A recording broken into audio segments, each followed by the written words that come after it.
बड़ा मजा आने वाला है आज। लास्ट टाइम हम लोग कहाँ पे थे एग्जैक्टली, मुझे एक बार जल्दी से बताओ। मार्कोनिकोफ एडिशन और उसके अलावा पेरोक्साइड इफेक्ट, हाँ वही खराश इफेक्ट किया था। ओके, उसके अलावा बस, अच्छा ये वाला पार्ट कर दिया था। जल्दी आओ जल्दी आओ।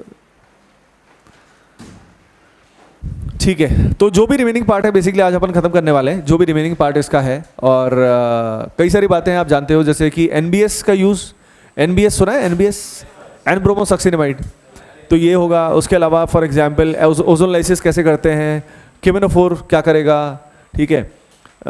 जहाँ तक सिन एडिशन और एंटी एडिशन की बात है, ये जेईई मेन में नहीं आता, ठीक है ना। मतलब रिएक्शन आएगी लेकिन उसकी स्टीरियोकेमिस्ट्री नहीं आएगी, समझ रहे हो।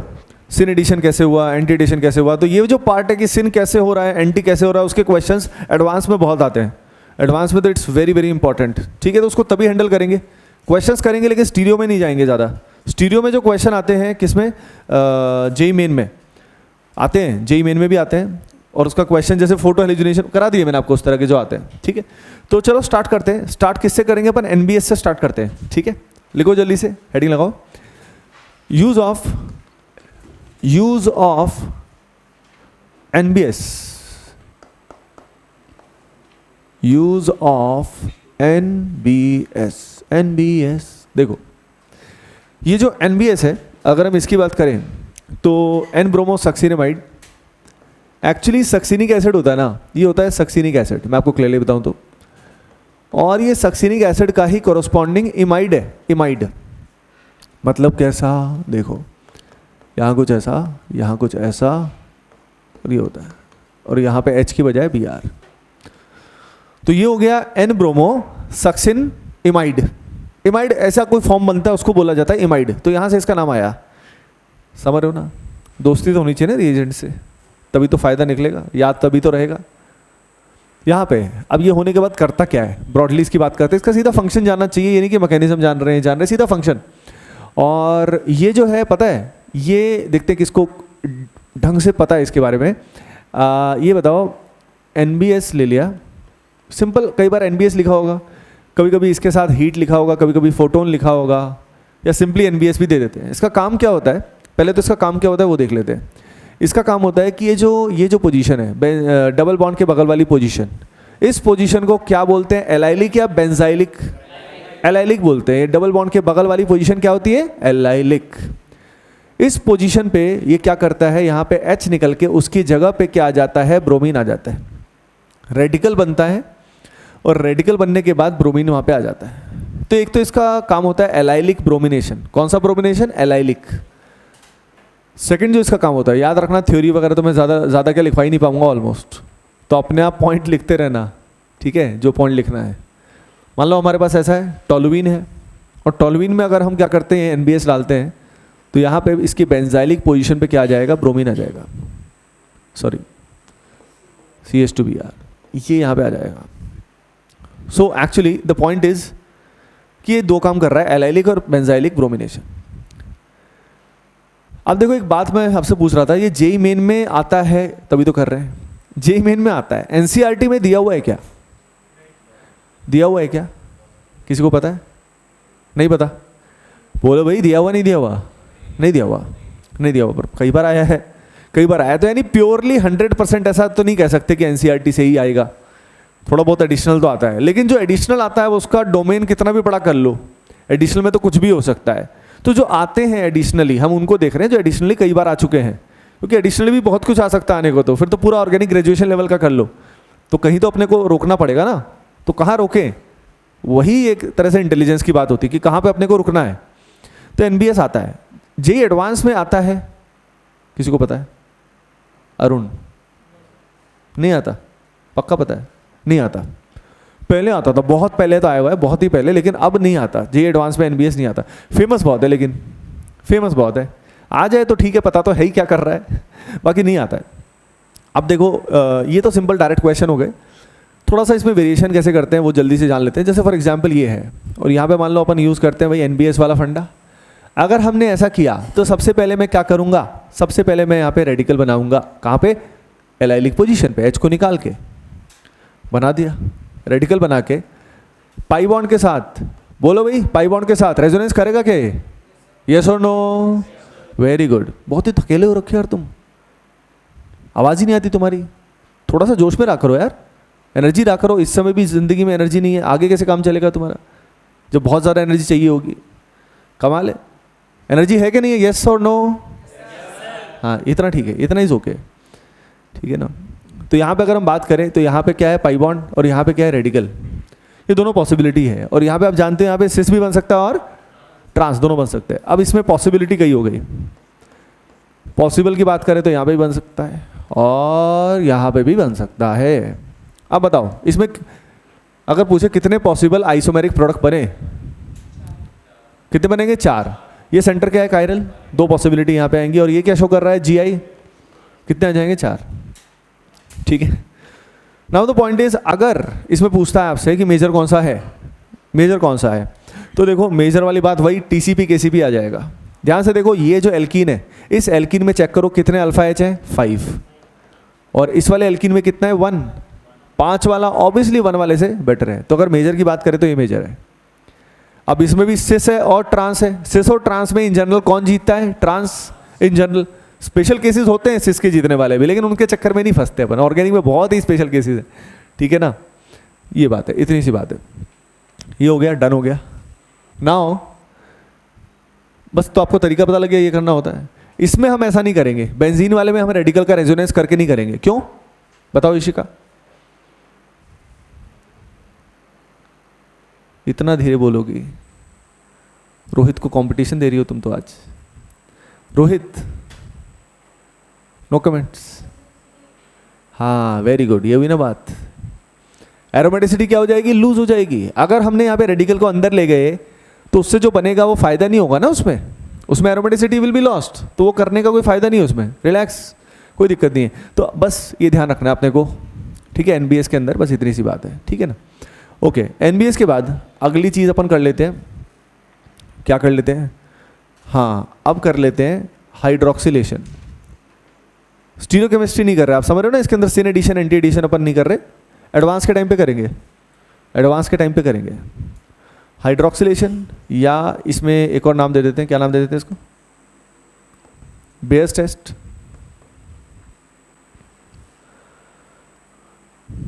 बेयर्स टेस्ट जो होता है, इसके अंदर बेयर रिएजेंट यूज होता है।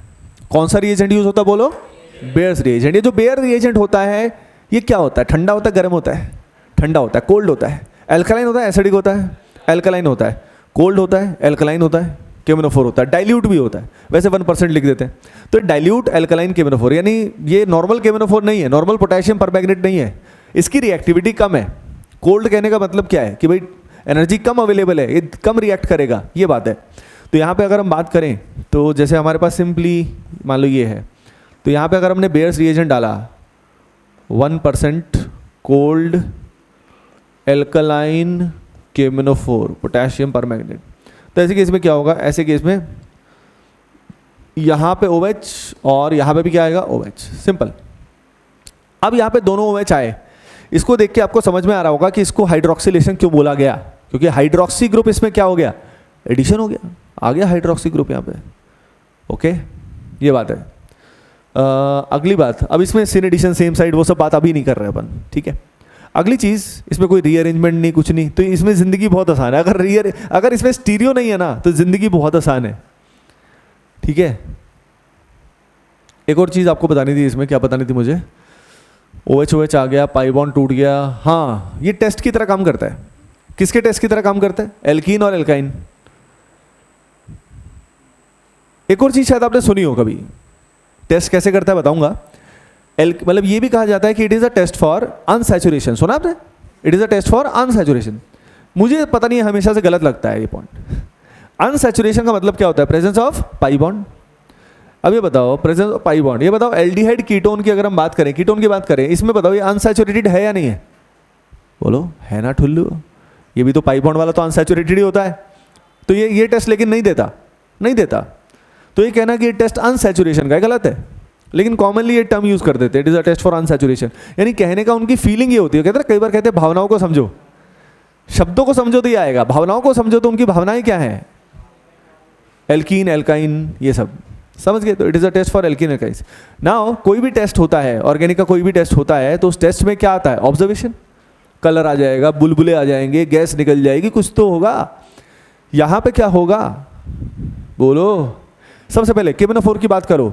ये जो केमेनोफोर होता है इसका कलर क्या होता है? डार्क पिंक, पर्पल भी लिखा होता है, ठीक है। मुझे बहुत ज़्यादा फ़र्क पता नहीं है लेकिन कुछ को हो सकता पता हो, बाकी डार्क पिंक होता है। अब इससे जब ये रिएक्शन करेगा तो ये बन जाएगा, तो इसका कलर क्या हो जाएगा? गायब। कलर गायब होने के बाद एक चीज़ मैं आपको बताता हूँ, यहाँ पे साथ में बनता है MnO2। MnO2 जो बनता है ये ब्राउन कलर का सॉलिड होता है। क्या होता है? ब्राउन कलर का सॉलिड। लेकिन फिर भी इसका ऑब्जर्वेशन जो बोलते हैं वो क्या बोलते हैं? पिंक कलर टू कलरलेस या पर्पल टू कलरलेस।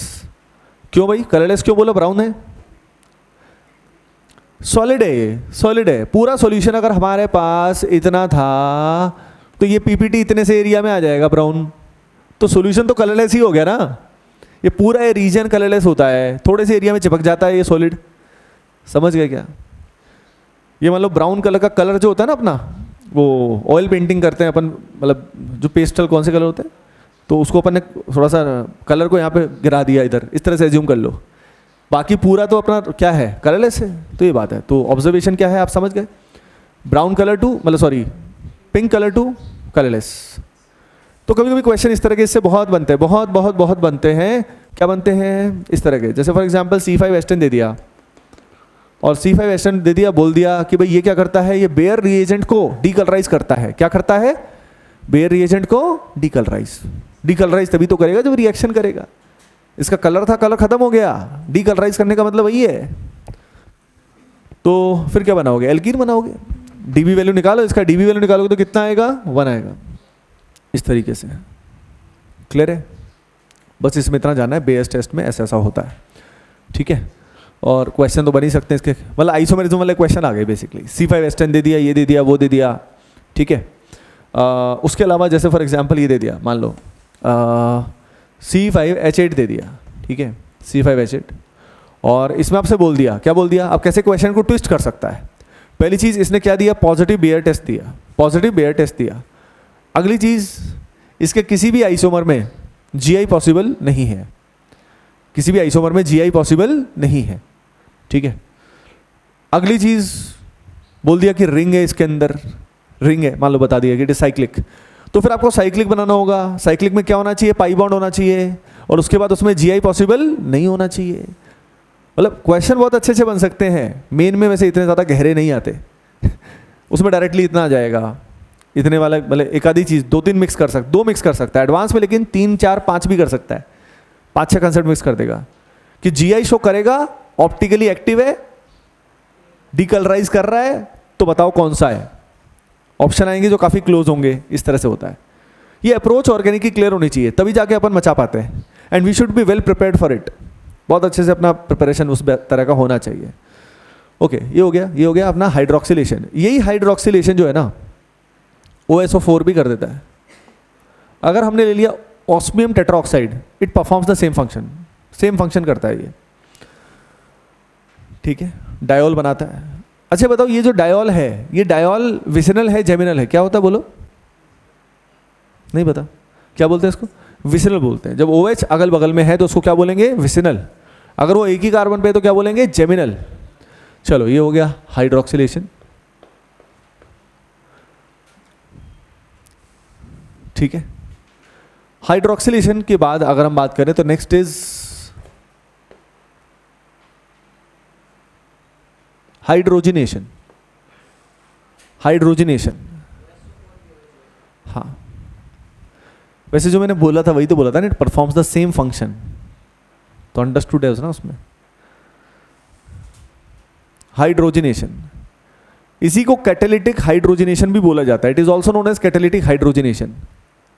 पहली चीज आपको बता देता हूं, हाइड्रोजिनेशन की सिंपल बात तो इतनी सी है कि फॉर एग्जाम्पल ये है, और यहां पे अपन ने हाइड्रोजन ऐड किया और साथ में कोई मेटल कैटलिस्ट ले लिया, प्लेटिनम ले लिया, पैलेडियम, निकल, और भी बहुत सारे होते हैं, जैसे कि एडम्स कैटलिस्ट भी होता है, जो होता है PTO2, PTO2 ये होता है एडम्स कैटलिस्ट। एक होता है विल्किंसन कैटलिस्ट, कई सारे होते हैं, ठीक है। पॉइंट ये है कि इन सब में ब्रॉडली होता क्या है? ब्रॉडली ये होता है कि ये जो एल्कीन का पाई बॉन्ड है ना, ये हटके यहाँ पे H और H ऐड हो जाते हैं, इनफैक्ट एच और एच को दिखाने की जरूरत भी नहीं होती है, तो समझाने के लिए दिखा दिया। ये सिंपल हाइड्रोजिनेशन। असली वैसे मज़ा थोड़ा स्टीरियोकेमिस्ट्री में आता है, मैं क्लियरली बताऊँ तो, लेकिन अभी अपन उसमें फंसेंगे, टाइम वेस्ट है। जेईई मेन में तो उससे क्वेश्चन आता नहीं है, समझ रहे हो ना। तो ये सिंपल कैटालिटिक हाइड्रोजिनेशन है। पहली चीज़, कुछ सब्सटेंस ऐसे होते हैं जिनका कैटालिटिक हाइड्रोजिनेशन नहीं होता या एक्सट्रीम कंडीशन में होता है, वो मैं बात आपको बता देता हूँ। जैसे कि जो एसिड होता है, एसिड, और उसके अलावा एस्टर, इनका जो है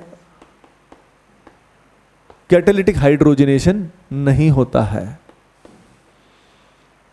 ठीक है, रिएक्टिविटी नहीं होती उसके रिलेटेड, समझ रहे हो इन दोनों का। अब इसमें एनसीईआरटी में गलत दिया हुआ है, एनसीईआरटी में एस्टर का कैटालिटिक हाइड्रोजिनेशन दिया हुआ है। अगर आप चेक करोगे कार्बोक्सिलिक एसिड वाले चैप्टर में, एनसीईआरटी में इसका कैटालिटिक हाइड्रोजिनेशन दिया हुआ है, लेकिन नहीं होता। जेईई एडवांस में क्वेश्चन आ चुका है जिसमें एस्टर भी दिया हुआ था, कई सारे फंक्शनल ग्रुप दिए हुए थे, और H2 के साथ रेनी निकल लिया हुआ था। एक होता है रिएजेंट जिसको बोलते हैं, क्या बोलते हैं, रेनी निकल, RANEY। कई लोग सोचते हैं रेनी मतलब बारिश आ रही, ठुल। यहाँ पे रेनी निकल का मतलब अलग होता है। यहाँ पे एल्यूमिनियम और निकल का एलॉय होता है, इट इज़ अ निकल एल्यूमिनियम एलॉय होता है। उस एलॉय पे क्या होता है, हाइड्रोजन एड्सॉर्ब हो जाता है। क्या हो जाता है, हाइड्रोजन एड्सॉर्ब, कनेक्ट हो जाता है सरफेस पे, समझ रहे हो ना। यानी इट्स लाइक अ प्रीपेड है ये, उसके अंदर पहले से ही पैसा डला हुआ है, हाइड्रोजन डला हुआ है। जब रिएक्शन होती है तो रेनी निकल लिया, H2 लेने की जरूरत नहीं है, क्योंकि रेनी निकल है तो अंडरस्टूड है उसके अंदर क्या है, हाइड्रोजन है। तो उसमें दिया हुआ था एस्टर किससे रिएक्शन करेगा किससे नहीं करेगा, तो एस्टर से एसिड से रिएक्शन नहीं होती, बाकी सबसे तो वही नॉर्मल सी बात है। स्पेशल रिएजेंट्स की बात कर रहे हैं, नॉर्मल तो ठीक है, जो करते ही हैं। अगली चीज, जैसे कि मान लो अपने पास ये एल्काइन है, और अगर अपन ने कैटालिटिक हाइड्रोजनेशन किया तो यहाँ पे एल्कीन से पहले तो बनेगा, एल्काइन से एल्कीन, और फिर फर्दर ये हाइड्रोजनेशन होके ये बन जाएगा। चुन फोकस, इतना मत गहराइयों में डूबो, ये इसमें कन्वर्ट होगा। बात अब इतनी सी है कि मान लो मुझे इसको इसी में कन्वर्ट करना है, इसी पे रोकना है, तो क्या वो रुकेगा, नहीं रुकता, वो मिक्स बन जाता है। मतलब हो सकता है थोड़ा सा ये भी बन जाए, ईल्ड अच्छी नहीं आएगी, क्योंकि ये भी, इन दोनों की रिएक्टिविटी में, एल्कीन और एल्काइन की रिएक्टिविटी में फर्क होता है हाइड्रोजनेशन के प्रति। एल्कीन और एल्काइन में ज्यादा रिएक्टिव कौन होता है, एल्काइन होता है, क्योंकि एल्काइन पे मसाला ज्यादा है, पाई इलेक्ट्रॉन डेंसिटी जो है बीच में वो क्या है, ज्यादा।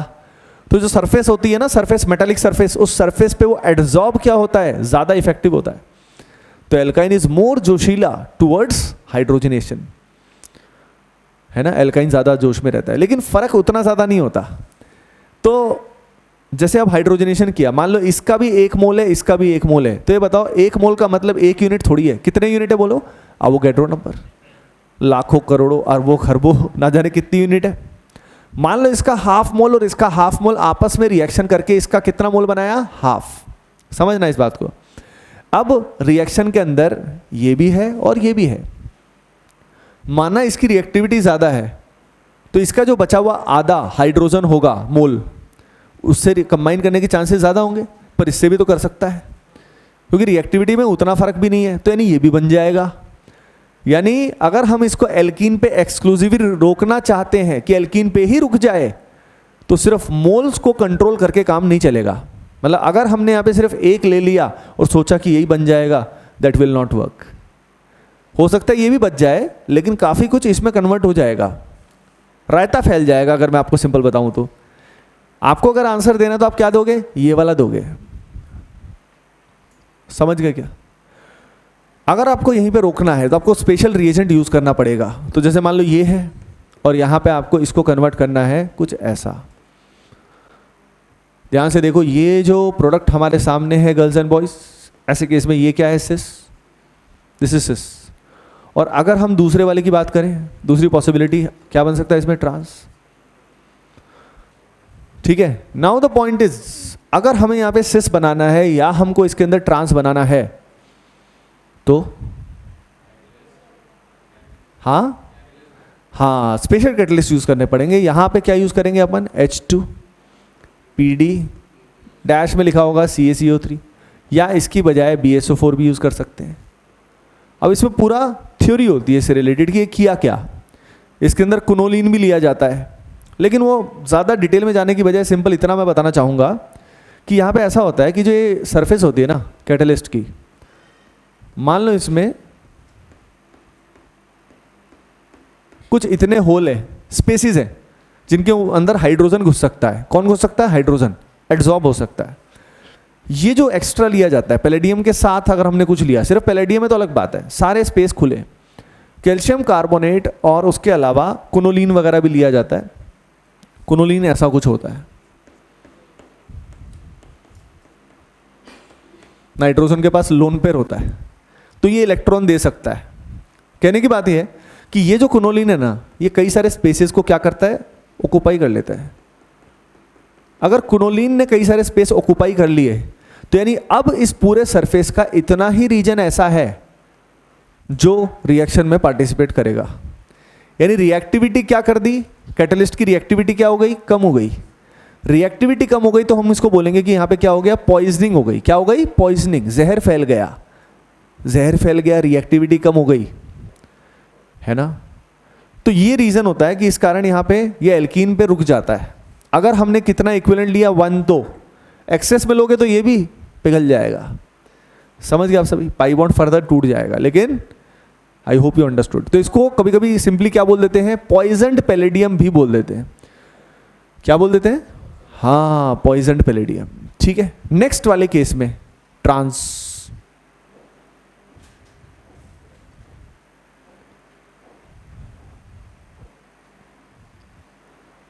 देखो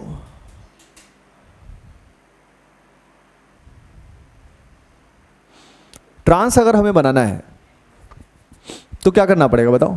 ऐसे केस में Na, सोडियम या लिथियम, उसके अलावा क्या ले सकते हैं? क्या लेते हैं? लिक्विड NH3 लेते हैं, लिक्विड NH3। इस केस में ट्रांस बनता है। अब मैकेनिज्म में नहीं जाएंगे, देखो अपन अभी इसमें ट्रांस और उसमें क्या बनता है? सिस। सीधा ही अपने को क्लियर होना चाहिए कि किसमें क्या क्या बनता है। क्वेश्चन इससे पूछने के कई सारे की पॉसिबिलिटी है, बहुत जगह इसका यूज़ हो सकता है। मान लो क्वेश्चन ऐसा आ जाए, यहाँ पे कुछ ऐसा, और इसमें मान लो यूज़ करें H2PD BSO4। अच्छा, एक चीज़ आपको बता देता हूँ कि अगर H2PD के साथ कैल्शियम कार्बोनेट है तो उसको बोला जाता है लिंडलार्स कैटलिस्ट। क्या बोला जाता है? Lindlar's catalyst. BSO4 नहीं होता, BSO4 वाला लिंडलार्स नहीं होता, लेकिन काम वही करता है। रोजरमंड कोई रिएजेंट नहीं है, वो तो रिएक्शन है, समझ रहे हो। लेकिन काफ़ी लोग सोचते हैं H2PD BSO4 ही क्या है, हाँ वही है, लेकिन वो नहीं है। इनफैक्ट मैं भी कई साल पढ़ाते पहले शुरू में यही सोचता था, आई यूज्ड टू थिंक। लेकिन अच्छी बुक्स और पढ़ने से फिर पता लगता है कि नहीं, कुछ चीज़ों में आपकी भी गलती होती है। क्लियरली मेंशन्ड है वॉरेन क्लेटन के अंदर, बहुत क्लियरली ढंग से बता रखा है कि H2PD के साथ कैल्शियम कार्बोनेट डिफाइन किया हुआ है कि ये होता है लिंडलार्स। लेकिन हाँ, BSO4 भी सेम फंक्शन परफॉर्म करता है। इसलिए कॉमन कन्फ्यूजन है, बहुत सारे लोग, बहुत सारे टीचर्स, मेजॉरिटी इनफैक्ट अभी भी उसी को लिंडलार्स बोल देते हैं, but that is not correct. ठीक है, कोई फर्क भी नहीं पड़ेगा, सिस आएगा। ये जो है इनफैक्ट जो ये Na लिक्विड NH3 है, इसको भी कई लोग क्या बोल देते हैं? Birch reduction. एक नाम सुना आपने? But this is not birch. Birch में क्या होता है? वो सिलेबस में नहीं है, अपने सिलेबस में नहीं है, बेंजीन है। और बेंजीन में अगर अपन वो यूज़ करते हैं, ये जो स्पेसिफिक बेंजीन या उसके डेरिवेटिव्स में जब ये रिएक्शन करता है तब उसको क्या बोलते हैं? बर्च। ओके, तो ये बर्च नहीं है, ये वाली होती है, और ये हमारे सिलेबस में नहीं है। इसमें कई सारे वेरिएशंस भी होते हैं। OCH3 लगा दिया तो क्या होगा, ये लगा दिया तो क्या होगा। क्यों दिमाग समझ, दुनिया को कितना बेवकूफ़ बनाया जा रहा है, आपको समझ में आता होगा। ठीक है ना, जो है इसको अच्छे से पढ़े ना यार, जो है अपने उसको बढ़िया से करें। तो ये हो गया हाइड्रोजनेशन में, ये स्पेशल रिएजेंट हो गया, ये हो गया स्पेशल। ये तो H2 अगर प्लेटिनम, पैलेडियम, निकल ये आ गया तो जो भी पाई बॉन्ड आएगा उसको ये तहस नहस कर देंगे, उसको तहस नहस कर देंगे। अब इसमें एडवांस में अच्छी चीज़ आती है, वो एडवांस के टाइम ही करेंगे। उसमें रिएक्टिविटी का ऑर्डर भी रहता है हाइड्रोजनेशन में, कि अगर एसिड क्लोराइड आ जाए COCl और साथ में एल्काइन भी है और हाइड्रोजन लिमिटेड है तो किसको तोड़ेगा वो? उसका एक पूरा ऑर्डर है। लेकिन अभी उतना गहराइयों में जाने का फ़ायदा नहीं है, अभी नहीं करेंगे। कुछ ऐसे ऐसे पॉइंट जो बचे रहेंगे, जैसे syn addition, anti addition, hydrogenation का और गहराई, रेट वगैरह, ये वो, तो ये उसी टाइम करेंगे तो बेटर रहेगा। अभी मिक्स नहीं करना चाहिए तैयारी में।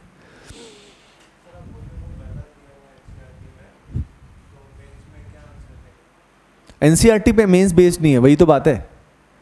एनटीए जो है, पहले तो फिर भी चांसेस थे थोड़े से, क्योंकि पहले सीबीएसई कंडक्ट करता था, अब एनटीए है। तो एनटीए एक इंडिपेंडेंट एजेंसी है जो सीबीएसई से, मतलब कोई उसका कोई ऐसा रिलेशन नहीं है डायरेक्ट, समझ रहे हो।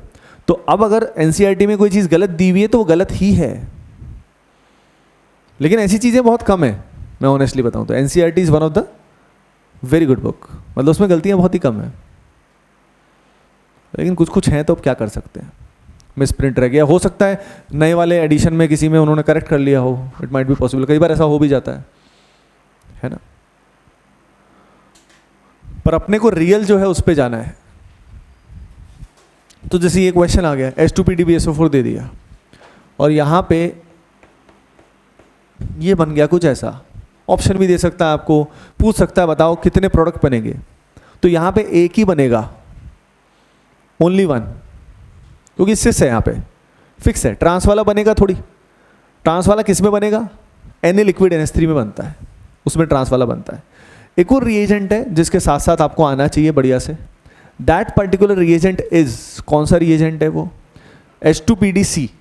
इट इज़ इंपॉर्टेंट, वही एडवांस के लिए ज़्यादा इंपॉर्टेंट है, मैं क्लियरली बोलूँ तो। हाइड्रोजनेशन उतना डिटेल में उसी में ही आता है। तो उसमें क्या होता है कि जैसे मान लो अपने पास ये है, वी हैव दिस, और अगर हमने यूज़ किया H2PDC,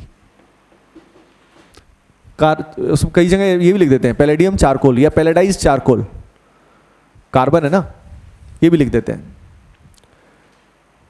इसमें भी क्या होता है, ये क्या करता है, ये ब्रॉडली इसका फंक्शन है कि जो सीसी बॉन्ड्स हैं इनको ये तोड़ता है।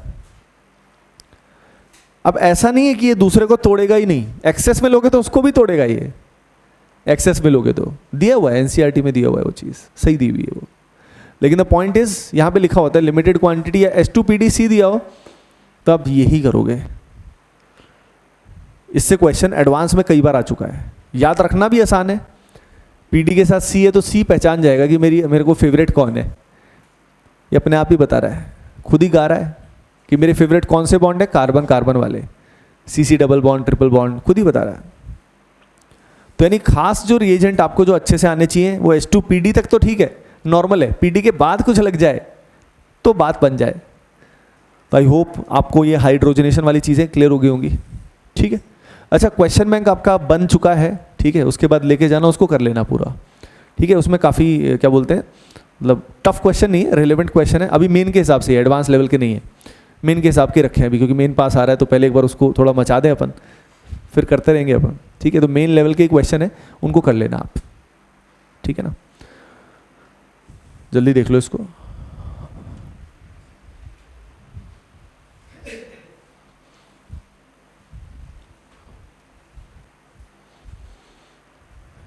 इसमें एक क्वेश्चन बनता है एक तरह का इंटरेस्टिंग क्वेश्चन। कैसा क्वेश्चन होता है, हाउ मेनी एल्कीन्स, लिखना जल्दी से, how many alkenes on, how many alkenes on catalytic hydrogenation, catalytic hydrogenation produces, how many alkenes on catalytic hydrogenation produces, ये देखो 1 2 3 4 5, मतलब अलग अलग क्वेश्चन है ये, कितने एल्कीन कैटालिटिक हाइड्रोजनेशन करने के बाद इसमें बन कन्वर्ट होंगे, ठीक है। अब कितने बोल दिए तो ये पूछने की जरूरत नहीं है कि इंक्लूडिंग स्टीरियो है या नहीं है, कितने में अंडरस्टूड है। अगर पूछा how many structure of alkenes, तो अंडरस्टूड है कि वो क्या बात कर रहा है, क्या बात कर रहा है ठुल्लू, हाँ स्ट्रक्चर्स की बात कर रहा है, अंडरस्टूड है, ठीक है। तो बी केयरफुल।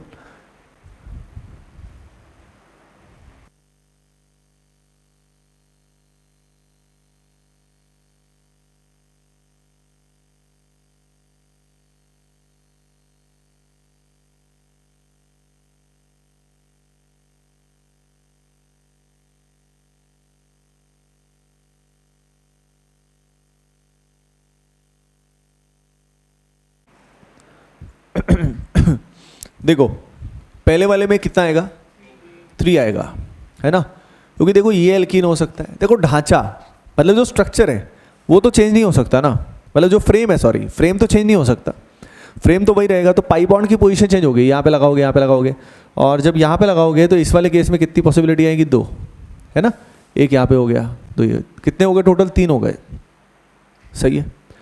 अब इसके बाद यहाँ पे अगर हम देखें तो यहाँ पे क्या होगा, एक ही आएगा, बात ही खत्म है।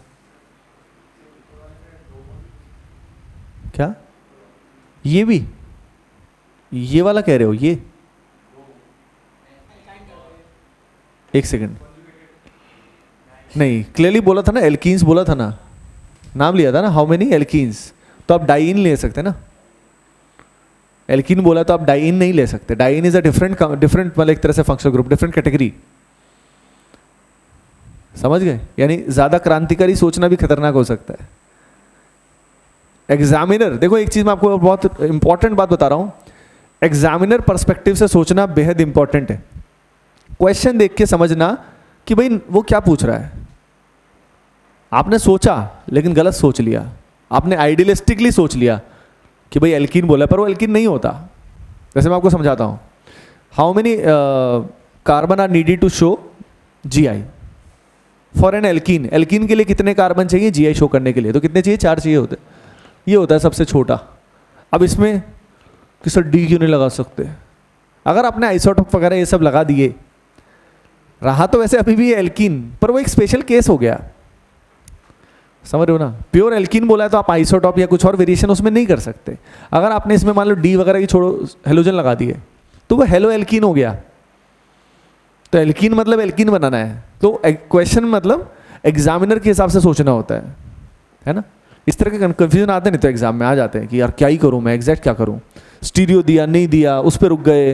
यानी अपने को 30 दिन में करना क्या है, अपने को यही करना है कि जो जो हमारे दिमाग में एग्जाम में कन्फ्यूजन आती है, जैसे मैंने कल आपको प्रोसेस बताया था, तो जो जो आपके दिमाग में कन्फ्यूजन आती है उस कन्फ्यूजन को आपको क्या करना है, दूर करना है, ताकि जितना भी क्वेश्चन करो फ्लुएंटली बढ़िया से अच्छी एक्यूरेसी के साथ करके आओ, बस जितना आप कर सकते हो, ये अपना एम है।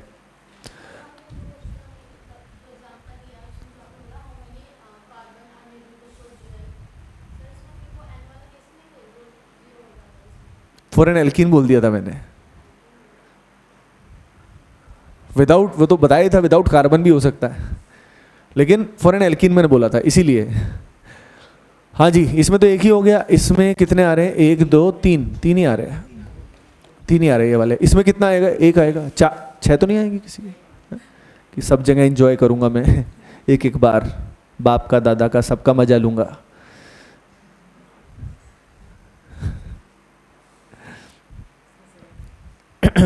इसमें 7 आ रहा है, 4 आ रहा है, एक तो यहाँ है, एक यहाँ है, 2 यहाँ है, 2 यहाँ है, 2 2 4 5 6 आएगा।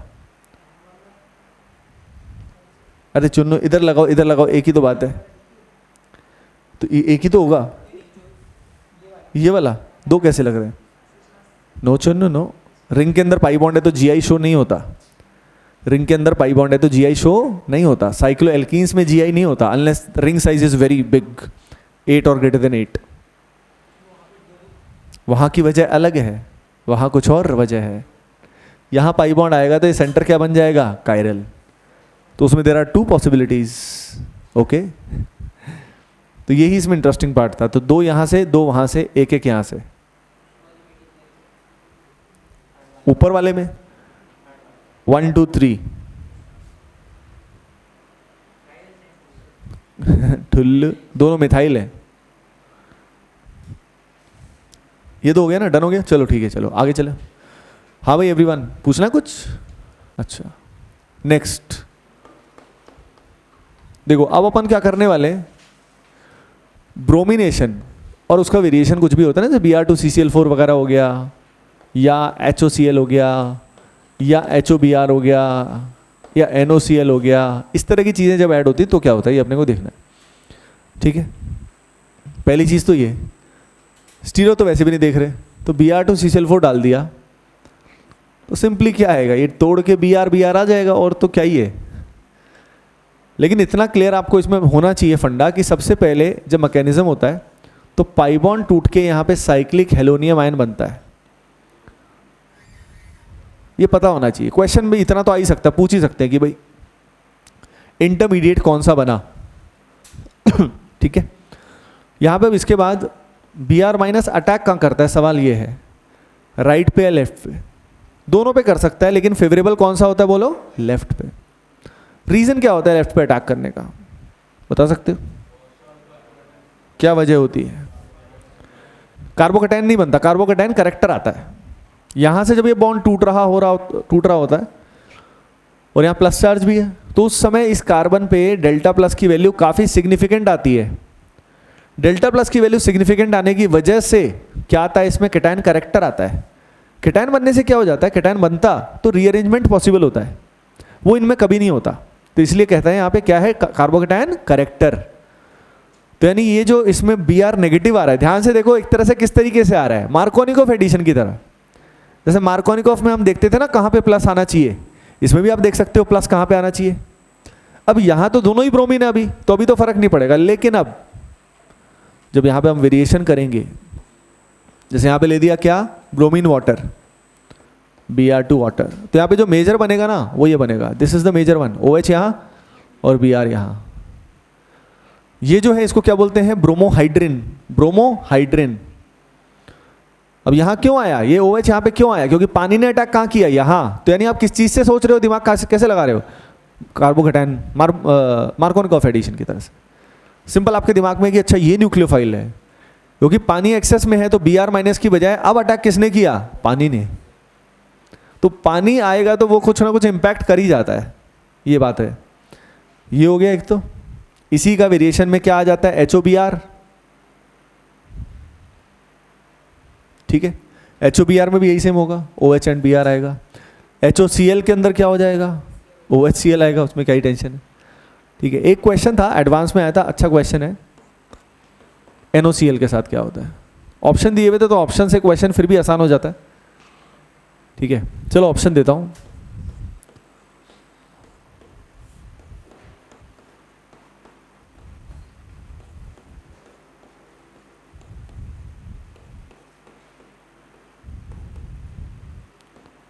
A, B, C, D। जल्दी में आंसर देने की जरूरत नहीं है, जो दो सही दो। मैंने आपको बताया था ना, हमेशा एग्जाम मोड में रहना जरूरी है। हमेशा एग्जाम मोड में रहोगे तो हर क्वेश्चन को एग्जाम की तरह इज्जत दोगे। ठीक है, और लगातार इज्जत दोगे तो एग्जाम में भी आपको इज्जत मिलेगी।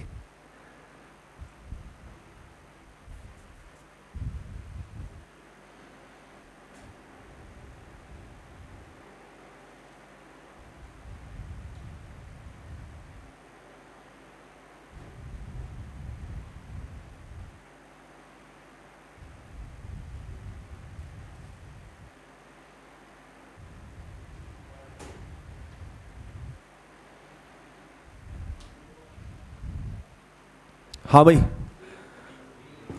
बोलो बोलो बोलो, बी आएगा। अच्छा, हाँ बी आएगा। ठीक है, इसमें पता है आसान कैसे हो गया ये, इससे पता लग गया कि कौन टूट रहा है, ब्रेक कौन हो रहा है। तो एक दिख गया, इसमें NO प्लस बनेगा, एक कौन सा बनेगा, Cl माइनस। भाई Cl तो माइनस ही होगा, NO प्लस फिर भी ठीक क्यों है, क्योंकि NO प्लस में आप देखोगे ना O के पास लोन पेयर है, तो ये क्या है, रेजोनेंस स्टेबलाइज्ड है, इसलिए NO प्लस होके ये ब्रेक हो रहा है। नहीं तो डाउट तो आ सकता है ना कहाँ से ब्रेक माने इसको। तो अगर हमको कैटायनिक यूनिट यानी इलेक्ट्रोफाइल और न्यूक्लियोफाइल दोनों पता लग गए तो Cl माइनस अगर हमें पता लग गया तो हमें पता है कि यार वो अटैक कहाँ करेगा, यहाँ करेगा। इतनी सी बात है बस। ठीक है, तो क्लियर होना चाहिए कि कौन सी चीज़ कहाँ करती है। जैसे अब ये आ गया हमारे पास कुछ ऐसा। अब इसमें आपको क्लियर होना चाहिए कि जो नेगेटिवली चार्ज स्पीसी है, जो भी पानी है, OH माइनस आ रहा है, Cl माइनस आ रहा है, Br माइनस, वो सारे कहाँ जाएंगे, अच्छे कैटायन के चक्कर में, जहाँ प्लस स्टेबल हो रहा है। तो सिंपल बस छोटा सा लिख लेना कि it is like you can compare it with Markovnikov addition, compare it with MK addition. Simple MK addition से करो, आप टेंशन ना लो, चिल।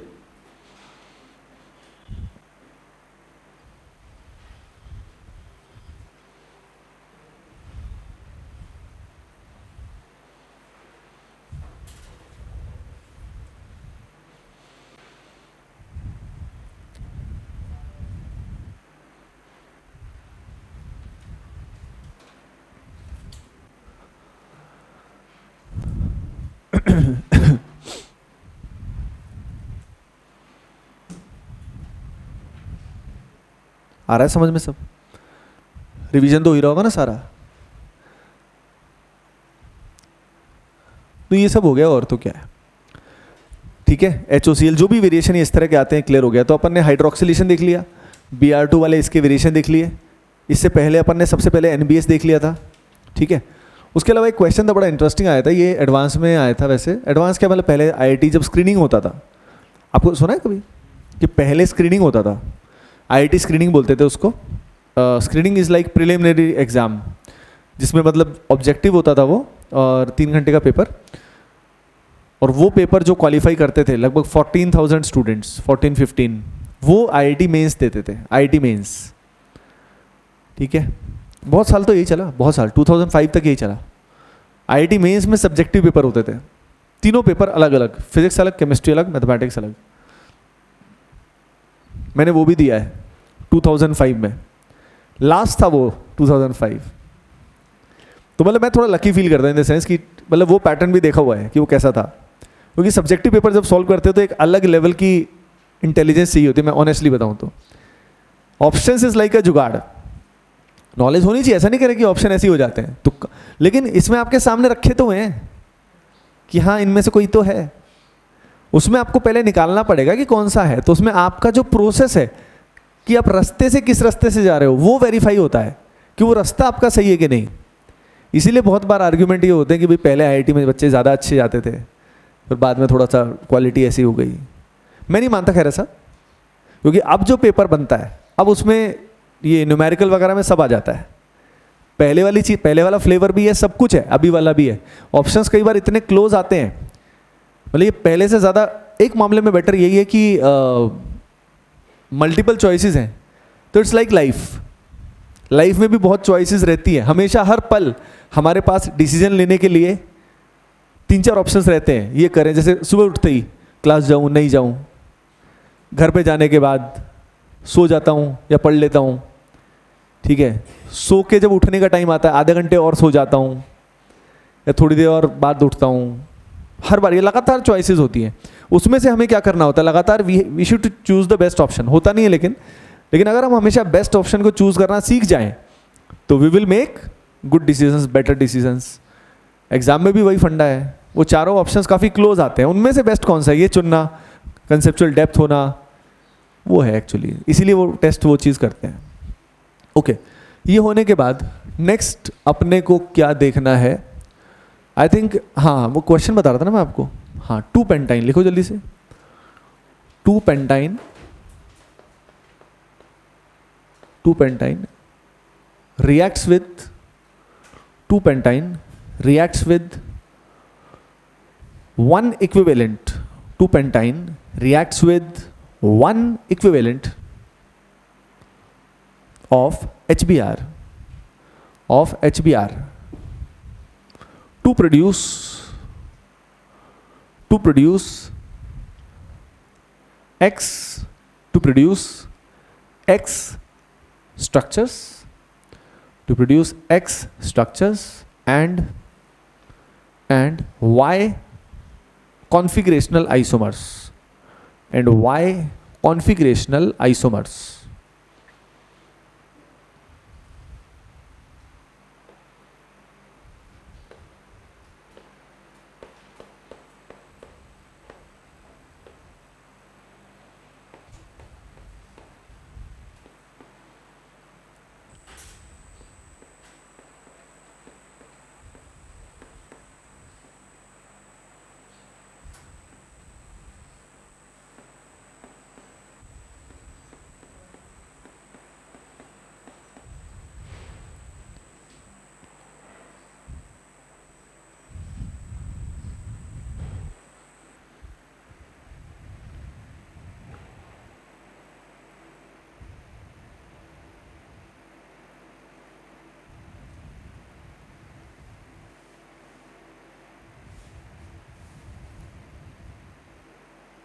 हाँ भाई समर्थ, क्या तुम समर्थ हो इस सवाल को करने में?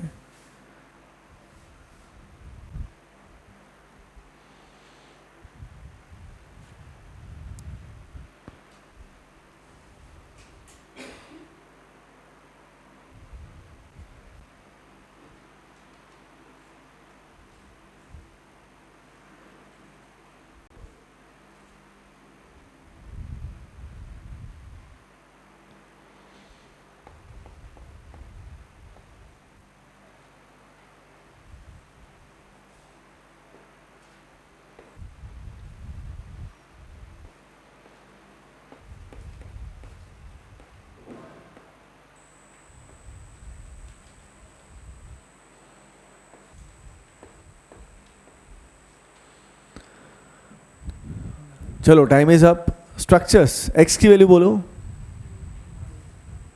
1, इधर 2 2 2 2 इज द करेक्ट आंसर। चलो 1 क्यों किया तुमने, क्या सोचा?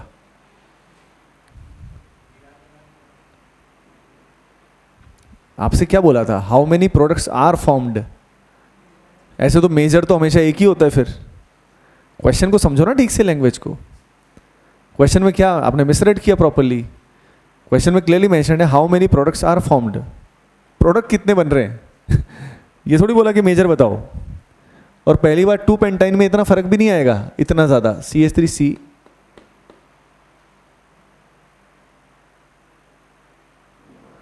CH2 CH3। अब इसमें जब ये पाई बॉन्ड टूटेगा तो ब्रोमीन यहाँ पे भी आ सकते हैं, यहाँ पे भी आ सकते हैं, कोई खास डिफरेंस नहीं आएगा। हाँ, इसमें 3 H हैं, इसमें 2 हैं, शायद वही सोचा होगा तुमने कि 3 है तो ज़्यादा फायदा होगा। पर फायदा नुकसान की बात ही नहीं है। पाई बॉन्ड टूट के एक बार ब्रोमीन यहाँ पे आएगा और एक बार ब्रोमीन यहाँ पे आएगा। इट्स दैट सिंपल, यहाँ पे और यहाँ पे। ठीक है, डन है। अब ये हो गए 2 स्ट्रक्चर्स। कॉन्फ़िगरेशन कितना है? 4 आएगा, क्योंकि ये भी GI शो करेगा, ये भी क्या शो करेगा? GI। तो it was a nice question. नाम दे दिया कॉन्फ़िगरेशनल। अगर नहीं पता कॉन्फ़िगरेशनल कौन से थे तो भी टेंशन हो जाएगी, टाइम लग जाएगा। मतलब टाइम क्यों लगता है एग्जाम में, क्वेश्चंस में? स्पीड कैसे बढ़ाएं? स्पीड बढ़ाने का बेस्ट वे कौन सा है? ये बहुत ही कॉमन क्वेश्चन है ना, how to increase speed in the exam. कैसे बढ़ाया जाए, क्या तरीका हो सकता है? मैं बताता हूं आपको। अगर आपको इस स्टेज पे भी एग्जाम में स्पीड बढ़ानी है, क्योंकि स्पीड से भी मार्क्स बढ़ जाएंगे, बात तो एक ही है। तो स्पीड बढ़ाने के लिए क्या होता है, स्लो क्यों होता है, पहले तो वो समझना पड़ेगा। Why it is slow? Fast भी करते होंगे काफी क्वेश्चन, लेकिन कई क्वेश्चन काफी स्लो हो जाते हैं। तो स्लो प्रोसेस क्यों है? क्योंकि इंफॉर्मेशन फास्ट नहीं आ रही अपने दिमाग में, बिल्कुल जैसे आनी चाहिए ना, खट खट खट खट। स्पीड से कोई क्वेश्चन आपसे हुआ, कुछ तो स्पीड से होते होंगे ना, वो कैसे हुआ स्पीड से समझो। वो स्पीड से ऐसे हुआ कि उसको आपने क्या किया, क्या किया आपने? एकदम जैसे ही क्वेश्चन आया आपने कैटेगरी समझा लिया। अच्छा HBR है, ओ HBR में मार्कोनिक ऑफ एडिशन है, मार्कोनिक ऑफ एडिशन में ये होता है। सारी इंफॉर्मेशन खटखट आई, आपने उसको दिमाग में ही कर लिया। लेकिन कंसेप्ट अगर वीक है तो क्या होगा? टाइम लग जाएगा सोचने में, रिलेट ही नहीं कर पाओगे। इसीलिए अगर आपको स्पीड बढ़ानी है, बढ़िया आपको मचाना है, तो सब्जेक्ट टॉपिक जितने भी आए वो बहुत अच्छे से आए, ताकि इन्फॉर्मेशन बिल्कुल क्लियर हो। और ये इन्फॉर्मेशन क्लियर कब होती है? जब हमारी रिलेवेंट प्रैक्टिस होती है। जिस तरह के एग्जाम में क्वेश्चन आते हैं वो हमने इतनी बार कर रखे हैं कि वैसा क्वेश्चन अगर आ गया, देखते ही अच्छा ये ऐसा है। हर एक में, मैथ्स में भी फिजिक्स में भी कैटेगरी होती है, टाइप ऑफ क्वेश्चन होता है। वो टाइप ऑफ क्वेश्चन मान लो आपने एक ही बार किया है तो एग्जाम में हो सकता है आप नहीं पहचान पाओ, लेकिन अगर आपने 5 बार 6 बार कर रखा है तो देखते ही पहचान जाओगे, अच्छा ये तो ऐसा था। यानी स्पीड बढ़ाने के लिए practice and revision is the key. सबसे इंपॉर्टेंट है प्रैक्टिस और रिवाइज करना, ताकि इंफॉर्मेशन फास्ट। तो ये नेचुरल है, अपने आप ही फास्ट हो जाएगा। अगली चीज फास्ट करने के लिए, पेन से तेज क्या चलता है? दिमाग। जितना अच्छा स्टूडेंट होगा उतना कम पेन चलाएगा, बहुत बर्बाद भी खैर चलाएगा ही नहीं वो तो। लेकिन नॉर्मली जितना अच्छा होगा वो भी कम पेन चलाता है, वो दिमाग ज़्यादा चलाता है, दिमाग फास्ट चलेगा। यानी मैथमेटिक्स है, मैथमेटिक्स में कोई क्वेश्चन है, हो सकता है उसमें एक रिजल्ट तक तो आप दिमाग में ही आ जाओ कि इसमें ऐसे ऐसे करेंगे और यहाँ तक पहुँचेंगे। वो इक्वेशन दिमाग में आ गई, रिजल्ट्स याद है कोऑर्डिनेट ज्योमेट्री के कि इस रिजल्ट का ये मीनिंग होता है, इक्वेशन याद है, ये नहीं कि डिराइव कर रहे हो। यानी बहुत सारे क्वेश्चन। अगला पॉइंट क्या हुआ? हाँ, दिमाग में सॉल्व करना, जितना ज़्यादा कर सकते हो। अब ऑर्गेनिक इनऑर्गेनिक तो खैर हो ही जाता है दिमाग में सॉल्व, लेकिन फिजिक्स और मैथमेटिक्स में भी जो ऐसा कर सके, जितना ज़्यादा कर सके उतना उसका लेवल इंक्रीज होता रहता है। जो आपको दिखता है ना कई बार कि यार इतने एक्स्ट्राऑर्डिनरी मार्क्स आते हैं, 260, 270, 300 में से अगर बात करें, कैसे आ जाते हैं? लंबे समय की मेहनत, प्रैक्टिस, वो सब तो फैक्टर्स हैं ही, लेकिन अभी क्या कर सकते हो? अभी भी यही कर सकते हो जो मैंने बताया, प्रॉपर रिवीजन, ताकि सारी इंफॉर्मेशन का फ्लो जो है वो आपके दिमाग में जितना स्पीड से आ सके उतना अच्छा। उसके लिए जो आपकी स्ट्रेंथ है वो फ्लो आपका किस में आएगा? जो आपकी स्ट्रेंथ है, जो आपको ठीक से आता है। जो आपको आता ही नहीं उसमें वो फ्लो आएगा ही नहीं, है ना? तो point is that focus in your strength, revision करो बढ़िया से, और प्रैक्टिस तो करते रहो जितनी करनी है अच्छे से।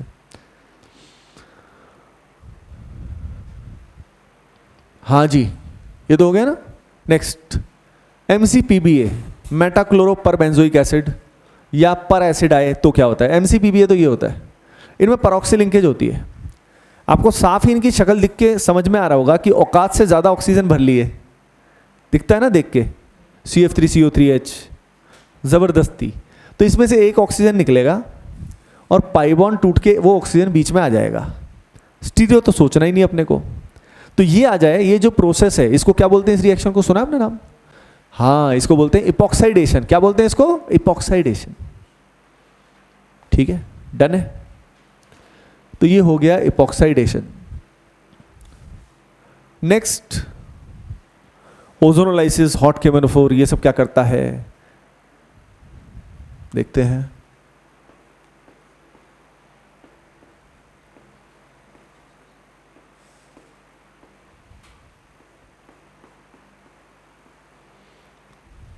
ओजोनोलाइसिस क्या, ये अलग अलग रिएजेंट है, ये MCPBA नहीं है। MCPBA ये है,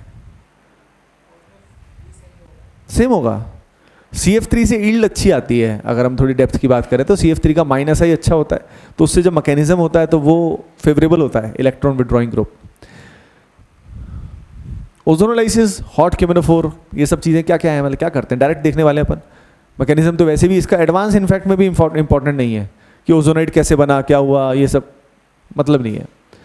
सिंपल, O3 के साथ O3 जब पहले डालते हैं तो ओजोन ऐड होता है।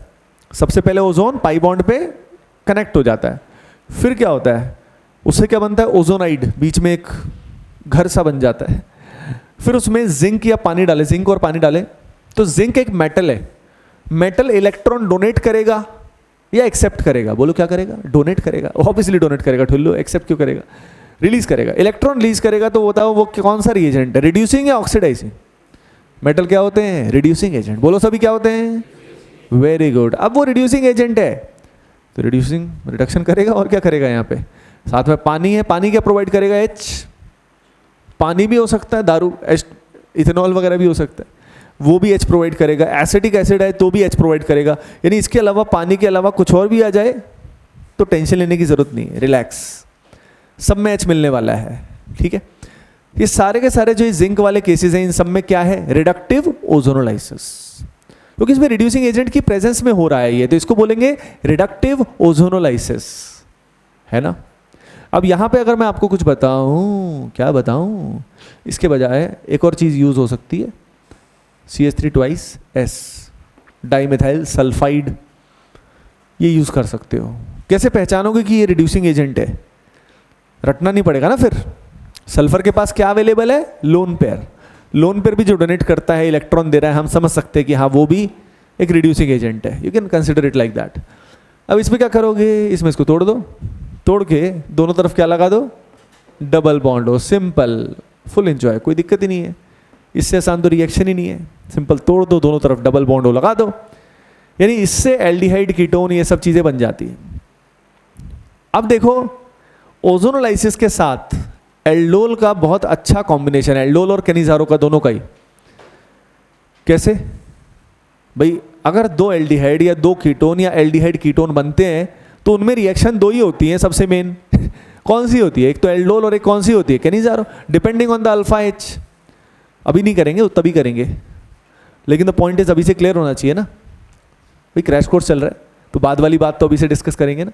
तो उसके साथ इसके क्वेश्चन बड़े अच्छे बन जाते हैं कि पहले ये बन गया, फिर इनमें आपस में रिएक्शन हो गई, फिर मेजर कौन सा बन गया, वो सब क्वेश्चन मिक्स्ड वाले आजकल आते हैं, काफ़ी इंपॉर्टेंट है।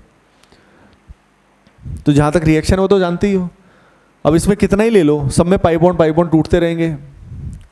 अच्छा, अगली चीज़ एक और बताना चाहता हूँ कि अगर इसमें ऑक्सीडेटिव करना है, जैसे यहाँ पे O3 है और O3 के बाद हमने यूज़ किया कोई एसिड, कोई ऑक्सीडाइजिंग एजेंट, जैसे कि H2O2 या कोई और ऑक्सीडाइजिंग, पर एसिड ले लिया, कुछ और ले लिया, दिख जाएगा आपको कि इन सब के अलावा ऑक्सीडाइजिंग एजेंट है।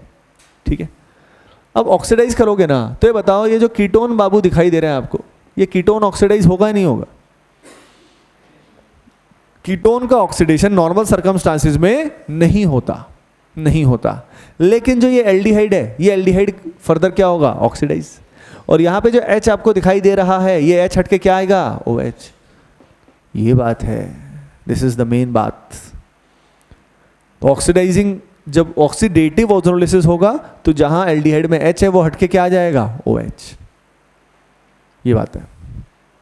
अगली चीज इसके साथ ही बता देता हूं झट से, यही सेम फंक्शन कौन करता है, हॉट केमेनोफोर। अगर हमने लिया hot K M N O four, it performs the same function as oxidative ozonolysis. It performs the same function. अगर हॉट केमेनोफोर है तो भी यही करना है, नाम से ही दिखाई दे रहा है हॉट है तो भैया एनर्जी क्या अवेलेबल है, ज्यादा। यानी सिंपल पाई बॉन्ड टूट के 2H लगने से काम अब नहीं चलेगा, अब फर्दर बॉन्ड टूट के ये बनेगा, ये चीज है। ये हो गया oxidative reductive with the hot K M N O four. एक चीज आपको और बतानी है इसमें साथ में मुझे, जैसे कि मान लो कुछ ऐसा है, ये है टर्मिनल एल्कीन, कॉर्नर में जब डबल बॉन्ड आए, कॉर्नर में डबल बॉन्ड में अगर ऑक्सीडेटिव ओजोनोलिसिस करते हैं ना, ऑक्सीडेटिव ओ वही कहने का मतलब है, तो वहां पे कॉर्नर से पता क्या बन जाता है, कॉर्नर से बन जाता है CO2 गैस निकल जाती है। क्यों भाई, क्योंकि यहाँ पे दोनों के दोनों क्या है, H। जब ऑक्सीडेशन होगा ना तो ये दोनों H हट के कितने OH आ जाएंगे, 2, और यहाँ से क्या निकल जाएगा, H2O। तो ये होता है, यानी अगर टर्मिनल एल्कीन है यानी कॉर्नर में डबल बॉन्ड आए तो उससे सीधा दिमाग में क्या निकल जाना चाहिए, CO2। तो कभी क्वेश्चन ऐसे बनते हैं, कैसे क्वेश्चन बनते हैं, ऐसे बोल देगा आपको compound having molecular formula C6H10, ठीक है। ये क्वेश्चंस मेरे भी फेवरेट हैं और जेई के भी फेवरेट हैं इस तरह के, खासकर एडवांस में। C6H10 देगा और फिर आपको 4-5 इंफॉर्मेशन दे देगा। क्या इंफॉर्मेशन दे देगा कि भाई ये हॉट केमेनोफोर के साथ क्या निकाल रहा है, CO2 निकाल रहा है, प्लस साथ में ये कंपाउंड बन रहा है। तो आपको CO2 निकलते ही समझ में आ जाएगा कि इसमें खेल क्या है, DB वैल्यू आपको दिया हुआ है। इस तरह के questions they are quite important, interesting, ठीक है। प्रैक्टिस के लिए वैसे उसमें दिया हुआ है, क्वेश्चन बैंक में है इस तरह के क्वेश्चन। अब इसके बाद, इस सब के बाद एल्काइन भी तो देख लें। अगर यहाँ पे एल्काइन है, दिस इज एल्काइन, और एल्काइन में हम क्या कर रहे हैं, क्या कर रहे हैं बोलो, रिडक्टिव कर रहे हैं। रिडक्टिव अगर हम कर रहे हैं, RO कर रहे हैं, तो ऐसे केस में आप इसको तोड़ दोगे और दोनों तरफ डबल बॉन्ड लगा दोगे, बस क्या होगा, यहाँ पे भी हमने 2 बॉन्ड तोड़े, वहाँ पे भी 2 तोड़े, एक बच गया। तो यानी सेम काम किया जो हमने एल्कीन में किया था, यहाँ पे डाई कार्बोनिल कंपाउंड बन गया। डाई कार्बोनिल मतलब 2 डबल बॉन्डों वाला, ठीक है। नेक्स्ट, अगर इसी में हम क्या करते हैं, ऑक्सीडेटिव ओजोनोलाइसिस, तो क्या होगा, ये पूरा टूट जाएगा पूरा। या आप इसके बाद सोच सकते हो कि ये फर्दर टूट जाएगा, टूट के ऑक्सीडेशन हो जाएगा, इधर भी एसिड बनेगा, उधर भी क्या बनेगा, एसिड। यानी अगर एल्काइन का आप क्या करते हो, ऑक्सीडेटिव ओजोनोलाइसिस करते हो, तो ऐसे केस में क्या बनेगा, एसिड बनेगा, एसिड्स वुड बी फॉर्म्ड। इनके रिवर्स वाले क्वेश्चंस काफ़ी इंपॉर्टेंट होते हैं, आजकल वही ट्रेंड में चलते हैं। जैसे कि मान लो बता दिया कि कंपाउंड है, उसका कुछ मॉलिक्यूलर फॉर्मूला है, समथिंग जो भी बताएगा, और उसके बाद ये बन गया ओजोलिसिस के बाद। अब उस कंपाउंड का, ये कंपाउंड A है, A का फिर करा दिया, क्या करा दिया, HBr परऑक्साइड। बताओ कितने प्रोडक्ट बनेंगे। तो पहले आप रिवर्स जाओगे, रिवर्स जाके क्या निकालोगे, इसके O2 निकल। अब अभी देखो इसको दिखाया ऐसे हुआ है कि जिंदगी बहुत आसान है। इसी क्वेश्चन में थोड़ा सा चेंज करते ही काफ़ी का जिंगालाला तय है। क्या, कैसा कर दें, CH3 CO CH2 thrice, sorry 1 2 3 4 4 CHO, full enjoy हो जाएगा अगर ऐसे करते। तो बहुत डिफिकल्ट नहीं बोल रहा, लेकिन इससे डिफिकल्टी लेवल बढ़ जाता है। अब इसी में अगर 2 ही थे तो इसमें भी कनेक्ट करना पड़ेगा, सोचना पड़ेगा। अगर इसी में मल्टीपल आ जाएं, ऑक्सीजन मान लो 2 की बजाय 4 6, तब कहाँ से कनेक्ट करेंगे, और सोचने वाली बात है वो, कहाँ से कनेक्ट करके स्टेबल बनेगा, वो कंडीशंस पे डिपेंड करता है। ये सबसे सिंपल होता है, जिसमें सीधा 2 निकाल दिए और पाई बॉन्ड लगा दिया, और फिर उसके बाद रिएक्शन आगे कराई। इस तरह की चीज़ें होती हैं, यानी क्वेश्चंस की अप्रोच क्लियर होना ज़रूरी है। तो हमने ब्रॉडली अगर सेशन की बात करें तो 2 तरह की बात की है। क्वेश्चन किस तरह के आ सकते हैं, सारे चीज़ तो कर नहीं सकते, आप जानते हैं ना, लिमिटेड टाइम है अपने पास, सारे कंसेप्ट रिवाइज कर रहे हैं और अप्रोच देख रहे हैं कि कैसे कैसे काम करते हैं। प्रैक्टिस तो थोड़ी आपको ही ज़्यादा करनी पड़ेगी, ठीक है। ये हो गया, इसमें तो और कुछ बचा नहीं। हाँ, एक चीज़ और रह गई, वो भी मैं जल्दी से आपको बता देता हूँ। OMDM HBO, oxymercuration, demercuration and hydroboration oxidation. क्या होता है, किसमें क्या क्या होता है वो जल्दी से देख लेते हैं। यहीं पे मैं थोड़े से मैं बता देता हूँ।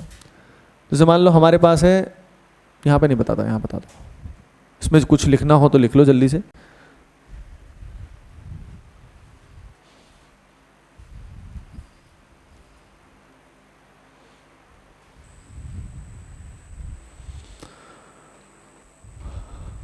हाँ, क्या बता रहा था मैं आपको?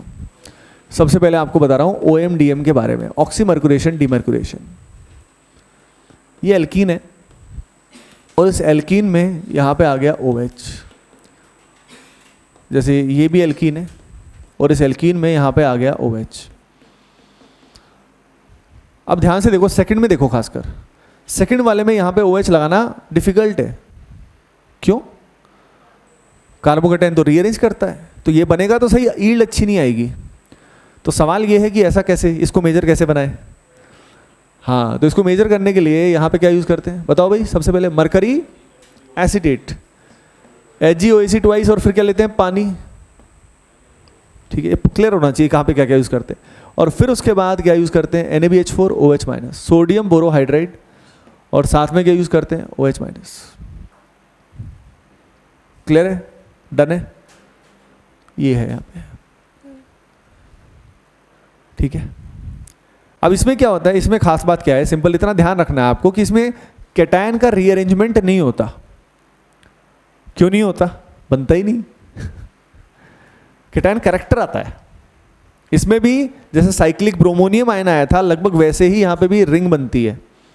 तो इसीलिए रूल तो मार्कोनी फॉलो हो जाता है, लेकिन कैटायन का बनेगा ही नहीं, तो रीअरेंज कहाँ से होगा? ये है इसकी खास बात। ठीक है, इसी में लेकिन अगर हमारी चाहत कुछ ऐसी है, कैसी है भाई? चाहते तो कुछ भी हो सकती है। अब ये देखो, एंटी चाहिए मेरे को तो, है ना? हाँ, अब एंटी मार्कोनिकोफ वाला ही मेजर चाहिए। तो इसके लिए जो रिएक्शन होगी that is actually HBO, hydroboration oxidation. आपको दिख ही रहा है कि ये बिल्कुल नॉर्मल से रिवर्स है। तो इसकी यील्ड अच्छी लाने के लिए कितना रिसर्च करना पड़ा होगा। इसीलिए जिन साइंटिस्ट ने ये रिएक्शन पूरा रिसर्च किया था, पूरा बनाया था ये सब, उनको नोबेल प्राइज भी मिला था इसके लिए, रिएक्शन के लिए। ठीक है, तो यहाँ पे B2H6 उसके साथ क्या लेते हैं? THF वगैरह। वैसे नॉर्मली THF या कोई सॉल्वेंट तभी लिया जाता है खासकर जब B2H6 की बजाय BH3 लेते हो, क्योंकि उसमें बोरोन की ऑक्टेट इनकम्प्लीट है। डाइबोरेन ले लिया तो इसकी कोई ज़रूरत नहीं है सच, क्योंकि उसमें तो ऑलरेडी वो ब्रिज स्ट्रक्चर बन गया, उससे कोई टेंशन वाली चीज़ नहीं है। सेकंड H2O2 OH-, बस ये ऑक्सीडेशन है। अब देखो एक मस्त चीज़ बताता हूँ आपको बड़ा अच्छा लगेगा कि यहाँ पे NaBH4 की बजाय NaBD4 ले लिया, और D- ले लिया H- की बजाय, आइसोटॉपिक चेंज कर दिया, या यहाँ पे H2O2 की बजाय कुछ ले लिया। इससे रिलेटेड क्वेश्चन काफ़ी जगह होते हैं। ठीक है, लेकिन ऐसे क्वेश्चन नहीं आते, है ना, आइसोटॉपिक चेंज करके, क्योंकि उसके लिए आपको इन छोटी छोटी रिएक्शंस के भी मैकेनिज्म्स इन डेप्थ में आने चाहिए। और जेई मेन हो चाहे एडवांस हो, दोनों में ही बहुत जो चुन्नू रिएक्शंस हैं, इनके मैकेनिज्म्स के पीछे नहीं पड़ते। वो जो बड़ी नेम्ड रिएक्शन है या जनरल रिएक्शन है, उन दो ही रिएक्शंस के मैकेनिज्म से क्वेश्चंस आते हैं। या तो Hoffmann bromide degradation, Raymer टीमन, aldol, Cannizzaro, जो क्लियरली बड़ी बड़ी रिएक्शंस है वो, या general reaction Markovnikov, anti Markovnikov, ये होता है। ये नहीं कि इसी के मैकेनिज्म के अंदर ही घुस गए, हाइड्रोपोरेशन के अंदर ही, लेकिन हाँ चांसेस तो है, हो सकते हैं। समझ रहे हो? पॉसिबिलिटी तो कुछ भी हो सकती है, लेकिन हुई नहीं, आज तक नहीं हुई। ट्रेंड की बता रहा हूँ मैं आपको, आज तक भी कभी भी OMDM HBO में जो वेरिएशंस हो सकते हैं इस तरह के, उससे क्वेश्चन नहीं आया है। ठीक है ना? This is OMDM। एक और होती है, एक रह गया लास्ट, उसको भी कर लेते हैं, कुचरोव रिएक्शन। उसमें क्या है, अपने पास ये एल्काइन है और उसका नाम है कुचरोव रिएक्शन, कुचरोव रिएक्शन। रशियन है कुचरोव, मार्कोवनिकोव, इरोडोव, क्रोटोव, कुचरोव, है ना? ऑब्जर्व करो पैटर्न को। नामों से भी काफ़ी कुछ समझ में आ जाता है। तो ये है कुचुरोव, फुल एंजॉय इन रशिया। अब यहाँ पे इसमें क्या होगा, इसमें यूज़ किया जाएगा HgSO4 और उसके साथ डाइल्यूट H2SO4। डाइल्यूट होता है मतलब एक्सेस में क्या अवेलेबल है, पानी अवेलेबल है, तो यानी इसमें पानी ही ऐड होगा, वाटर ऐड होगा। अभी बताओ पानी अगर अटैक करेगा तो क्या आप बता सकते हो लेफ्ट वाली और राइट वाली कौन सी पोजीशन मार्कोनिकॉफ के हिसाब से आ रही है? ये वाली, क्योंकि कैटायन तो यहीं पे स्टेबल है। हर एक में मार्कोनिकॉफ लगाना है, टेंशन ही नहीं है, आसान है जिंदगी। क्या करोगे अब इसमें? सबसे पहले ये ट्रिपल हट के डबल आया और इसमें क्या क्या लगाया? OH लगा दिया। लेकिन जैसे कि आप जानते हो ये इनॉल फॉर्म और कीटो में स्टेबल कौन सा होता है? कीटो। तो आप इसको कीटो में कन्वर्ट कर दोगे, यानी आंसर आपका कीटो ही आएगा। ये पॉसिबल में भी नहीं आएगा, पॉसिबल में तो आ जाएगा, खैर पॉसिबल में तो कुछ भी आ सकता है, लेकिन बहुत ही कम क्वांटिटी। इनॉल इज नेग्लिजिबल, ये नेग्लिजिबल होता है। इसमें एक क्वेश्चन आता है जो इंपॉर्टेंट भी है, मतलब इसमें आपको मार्कोनिकॉफ एडिशन करना आना चाहिए। इसमें मान लो अपन ने कुचुरोव कर दिया इसके अंदर, तो तुम्हें समझना है कि इन दोनों में से राइट वाला लेफ्ट वाला कहाँ पे C डबल बॉन्डो आएगा। भाई बेंजीन क्या करेगा यहाँ? कैटायन कैरेक्टर को फायदा करेगा नुकसान करेगा? फायदा करेगा। बस सिंपल एंजॉय। यहाँ पे क्या आएगा? PH C डबल बॉन्डो CH2CH3 हो गया, फिनिश, गॉट इट। क्या चुनो? हाइड्रोइलेक्ट्रोनाइजेशन इसके अंदर होगा, ये बोल रहे हो? चलो तुम तो बहुत बड़े वाले हो। ये बताओ वो एस्टेरिफिकेशन है, उसका हाइड्रोकार्बन से क्या रिलेशन? इन सब के साथ कमाल की कोचिंग थी। वो वैसे अच्छा क्वेश्चन है, that is a good question, लेकिन उसके अंदर आयोडोफॉर्म भी आनी चाहिए, समझ रहे हो ना? लेकिन वो भी इससे रिलेट अपन नहीं करेंगे, ठीक है? लेकिन हाँ वो सिलेबस में अलग से नहीं है, मतलब नाम से नहीं है, क्वेश्चन है, समझ गए? दैट क्वेश्चन इज गुड, जिसमें वो रिंग फॉर्म हो जाती है। लेकिन द पॉइंट इज कि वो अलग से नाम से नहीं है कि हाइड्रोइलेक्ट्रोनाइजेशन या। हाँ भाई चुन, बड़ी बातें मार रहे हो तुम, क्या बात है? So that is the point. So guys hydrocarbon में किसी भी चीज़ में कोई भी शंका करके क्या आना है बता दिया मैंने आपको। जो करना है वो उसके साथ प्रीवियस ईयर क्वेश्चन सारे अच्छे से कर लो, that would be the best thing which you can do. उससे आपको क्लैरिटी आ जाएगी कि जो अपन कर रहे हैं वो कितना फोकस्ड है, ठीक है ना? और आपको फिर ये याद रखना भी आसान रहेगा विदाउट एनी अननेसेसरी इन्फॉर्मेशन। जो भी अपन ने किया है इससे आप question bank plus previous year करोगे तो you will be able to verify everything कि यार जो हम कर रहे हैं वो कितना ज़्यादा फोकस्ड है और ये चीज़ें कितनी ज़्यादा है। सोचो अपन ने 2 क्लास में, मतलब माना अभी मैकेनिज्म्स नहीं किए, मैकेनिज्म्स करते वो सब करते तो फिर कई सेशंस में तो होता ही है, पर 2 सेशंस में वी रिवाइज्ड एवरीथिंग। इनफैक्ट अपन ने कंसेप्चुअल डिस्कशन भी किया है, KCP TCP क्यों ऐसा हुआ वो सब भी किया है, ये बात है, ठीक है? कुछ पूछना है? एनीवन, एनीबडी, कुछ भी किसी को पूछना है? एनीथिंग? नहीं? समर्थ वीडियो देख लेना, देख लिया? तो मैंने एक चीज़ बताई थी, आप भी नहीं आए थे शायद, है ना? आए करो यार, रेगुलर आया करो। एनी हाउ मतलब अपने को लगता है कहीं ना कहीं मैं क्लास की बजाय 1.5 घंटा घर पे बेटर कर लूँगा, नहीं होता। Class is always better. आप कितना रिवीजन कर लेते इसमें इतनी देर में? क्वेश्चंस भी कर लिए अपन ने जितने, मतलब जो कर सके, प्लस रिवीजन भी सारा का सारा हो गया। नहीं होता घर में उतना, ठीक है ना? तो वो बेटर है। तो बस बढ़िया से तैयारी करते रहो, अच्छे से आ रहा है ना, पूरा फोकस, कीप योरसेल्फ बिजी, सबसे इंपॉर्टेंट बात, इन द राइट थिंग्स, ये बोलना ज़रूरी है। ये नहीं कि फुल एंजॉय चल रहा है भाई, बहुत बिजी हूँ मैं तो, है ना? चलो ठीक है ना, ओके, सी यू, ओके।